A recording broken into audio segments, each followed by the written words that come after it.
লীগের অন্যান্য যারা আছেন আপনাদেরকে বলি, দেখেন হাসিনার উস্কানিতে আপনারা জীবন ধ্বংস করেন না। আজীবন তার উস্কানিতে ধ্বংস, সে কিন্তু ঠিক হেলিকপ্টারে পালাইছে, তার ছেলে কিন্তু আমেরিকায়, মেয়েও কিন্তু দেশে না। বাংলাদেশে পলিটিক্যালি আওয়ামী লীগ কোনোদিনই একটা রাজনৈতিক দল না, এটা একটা মাফিয়া দল, এবং বাংলাদেশে তার কোনো শিকড় নাই। দেখো ৭১ মুক্তিযুদ্ধের মতো যেরকম আওয়ামী লীগ মুক্তিযুদ্ধের ডাক দিয়ে সব গিয়ে কলকাতা হোটেলে রইছে, আর এখানকার কৃষক শ্রমিক জনতা মুক্তিযুদ্ধ করছে, দেশ স্বাধীন হয়েছে, তারা এসে বলে মুক্তিযুদ্ধের মালিক আমরা। এখন তারা একটা অনলাইনে লকডাউন করতেছে, একজন দিল্লিতে, তার ছেলে আমেরিকায়, মানে পুরো বিদেশ বৈশা বাংলাদেশে পাচার করার টাকা খায়, ঘুমায়, আর অনলাইনে লকডাউন ডাকে, আর কতক্ষণ পর পর টেলিগ্রামে। তো এইটার মধ্য দিয়ে যে এখানে বোকা স্টুপিড যে শ্রেণীটা আওয়ামী লীগের, এরা বের হয়ে কুকপাক দেয় আর জেলে যায়, মাঝে মধ্যে পাবলিকের গণধোলাই খায়।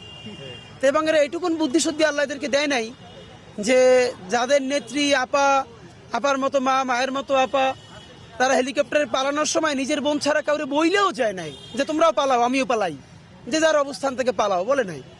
তো এইরকম একটা, এটা তো আসলে একটা কাল্ট, আমরা যেটা বলি সহজ করে, এটা তো আসলে একটা সেমি ধর্মের মতো, মানে আপনি অন্ধবিশ্বাস।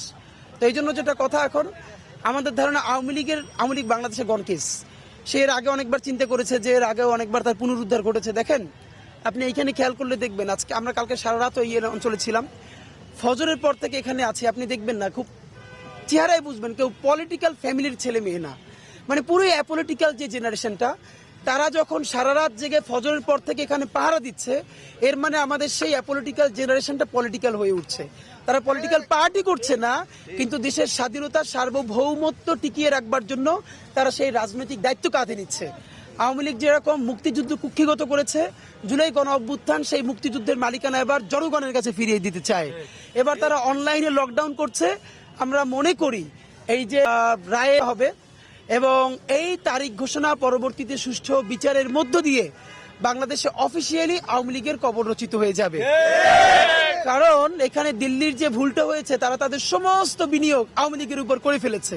সুতরাং এখন তাদের আর কোনো শুধরানোর জায়গা নাই। আপনাদের মাধ্যমে আমরা ভারতীয় এস্টাবলিশমেন্টে বলতে চাই, আপনারা জুলাই গণ অভ্যুত্থানকে স্বীকৃতি দিন এবং সম্মান করুন। অতীতে যে ভুল করেছেন সেই ভুল থেকে বাংলাদেশের মানুষের কাছে ক্ষমা চান, এবং জুলাইকে স্বীকৃতি দিয়ে আপনারা নতুন বাংলাদেশের সাথে সম্পর্ক গড়ে তুলুন। দেখেন আপনারা আমাদের প্রতিবেশী, আমরা আপনাদের সাথে ভালো প্রতিবেশী হিসেবে আপনাদেরকে চাই, কিন্তু আমরা আপনাদেরকে প্রভু মানি না। দেখেন আপনি কোনো দেশে প্রভুত্ব মানাইতে পারবেন না। আপনার পাশে শ্রীলঙ্কা আপনার হাতছাড়া হয়ে গেছে, নেপাল গেছে, ভুটান গেছে, এরপর আপনি পাকিস্তানি একটা মাতব্বরি কইরা যুদ্ধ করতে গেছিলেন, কিন্তু সেটা পাকিস্তানের সীমানা ওঠার আগেই সেটা ধপাস কইরা পড়ে গেছে, ফালাই দিছে।